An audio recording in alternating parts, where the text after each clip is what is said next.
I'm Avijit Goel. I have this little question that troubles me, and it's been troubling me for a while, and I hope it troubles you a little at the end of this. So, why is it that we, as a seemingly conscientious society, or morally vigilant society, why is it that we are so mask-blinded, so willfully ignorant of certain historical facts, and even when confronted with the reality of these facts, why is it that we are so selectively outraged? I just want to leave you with this question at the end of this talk, and what I want to do is take you through a 130-year journey about what I think has been very willful ignorance in part of the world, largely because of us. So let's spend some time over here. All of us have obviously heard about Hitler, haven't we? Right? What are the first words, what are the first thoughts that come to mind when we think about him? Mass murderer, merchant of death, an absolute disgrace to humanity, responsible directly or indirectly for 6 million plus deaths. Of course, that's largely what we think when we think about him. How many of us, however, have heard about this historical figure, this gentleman by the name of King Leopold II of Belgium? Right? Very few of us have, right? There's no visual memory that comes up to mind when we think of King Leopold II of Belgium, etc.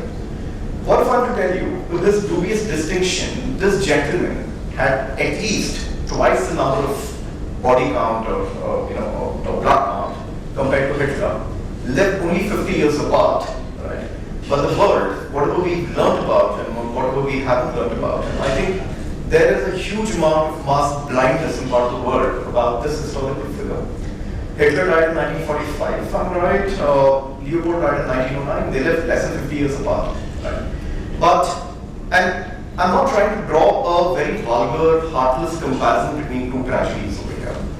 That's not my intention. My intention is just to tell us how selectively we are outraged about the world. The loss of any single life anywhere is profound, incomparable to any other. Right? So I'm not trying to draw a heartless comparison over here. Let's start off with 130 years ago. Let's start off with King Leopold II of Belgium. Now, who's this gentleman? This gentleman made king at a very young age of 30. The king of a very small kingdom called Belgium in Western Europe. He was very frustrated with the seeming lack of ambition that he thought his countrymen had. He famously said, "Petit pays, petit gens," which literally translates as small country, small-minded people. This was a time when Europe was carving up Africa into colonies and protectorates. He thought Belgium needed a colony too, and he was extremely unimpressed with the seeming lack of ambition of his countrymen. Long story short, he employs an explorer by the name Henry Morgan Stanley to go to the central part of Africa, which we today call the Democratic Republic of Congo, the DRC in short, to go get him a colony. Henry Morgan Stanley goes there, most of these people in Central Africa and this part of the DRC had never seen a white man.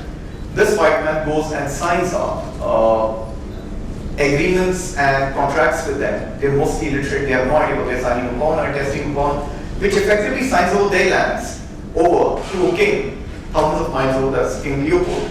King Leopold takes these dubiously signed letters, goes to the USA, goes to the European powers and says, yes, here it is, I own the central part of Africa, which is the DRC. He, over time, becomes the single largest owner of a privately held colony called the Democratic Republic of Congo in Central Africa. It was 70 times the size of his kingdom, Belgium. Now, he was there for a very specific reason, personal enrichment. He guised it under the garb of bringing civilization to the natives, bringing the gospel of God to the natives, but the truth could not be farther from that. What he primarily did was ravage the Congo for natural resources. He was there for one single reason. He started off with ravaging the Congo for ivory. And it was a very versatile commodity back then, much like today's plastic, with a lot of industrial uses. He then went about ravaging the Congo for rubber. Now, this was a time when the rubber tire was invented, and there was a global insatiable demand for rubber. There were a lot of natural rubber forests in Congo. His modus operandi was simple. His private militia would descend upon a village, right? And they did this to a few hundred villages each day. They would descend upon a village, kill a few men for early establishment of fear, send the able-bodied men to the forest to sap rubber, keep their women and children as hostage, as living hostage, and each of these men would be given a quota of rubber to sap. Now, if they came back without sapping that quota of rubber, their women were ravished and violated, their children were whipped to death, and the men's hands were chopped off. Now, none of this is created imagination. This is not a flight of fancy. This is all recorded history, right? You started having banks, bloody banks of chopped hands of children, women, and men back in the Congo back then. They did this to a few hundred villages each day before moving on to the next set of villages. This happened every day. This happened for months. This continued for years. The population of Congo, right? I mean, there were no recorded numbers, but it's estimated has come down from about 25 million people to close to about 8 to 10 million people. Now, compare this to the number that I gave you about Hitler. This man was singularly responsible for the deaths of 12 to 15 million Africans within a very short period as compared to Hitler's 6 million. How much have we learned about him? Nothing. You know what his biggest ally was? You know what Leopold's biggest ally was? Information leverage. This was the early 20th century. Very little information came out. Leopold controlled the narrative of information that came out of the Congo. Now my question is, what if we had known better, or what if we had known sooner? Would our reaction have been any different? I'm not very sure about that. You know, why not step out of the 130 years? Step into the latest, let's step into 20 years ago. Most of us have been born before the 1990s. Most of us have heard about the Gulf War, haven't we?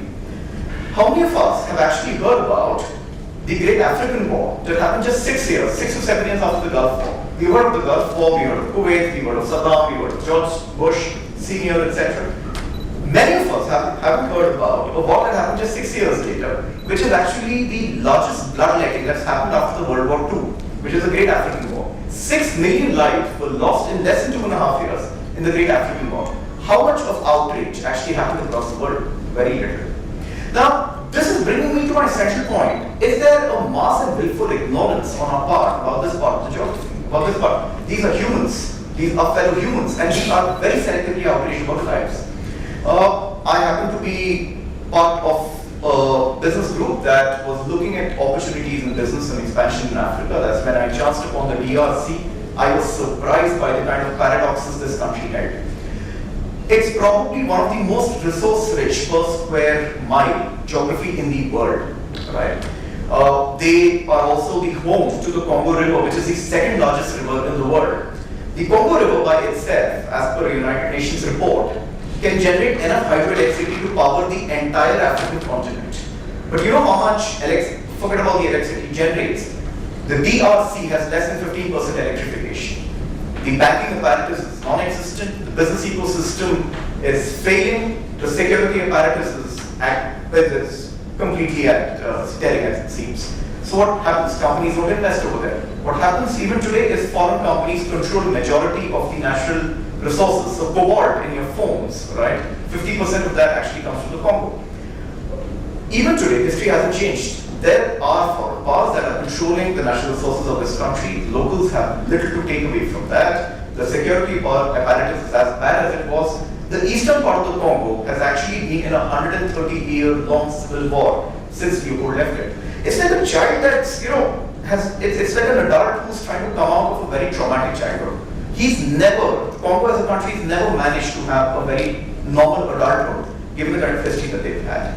Now, if you look at the human development indices of Congo today, right, as of today, and compare it to an American, right, and it's a very unjust comparison, but it almost seems like a country that's come out of nuclear war. They have a 23-year lesser life expectancy. They are 12 times more likely to die in infancy. They make 1% of the income a developed country citizen would make, etc., etc.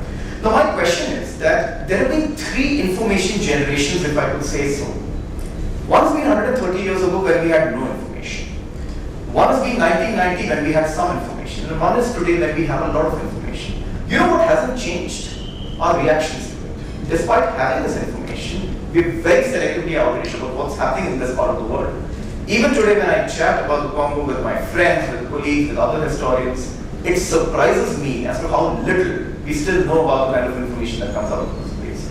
It's an unanticipated human tragedy. There are hundreds and thousands of lives being lost in this geography each day, while our reactions haven't changed. My only submission is it's history has been repeating itself through 130-year long prism.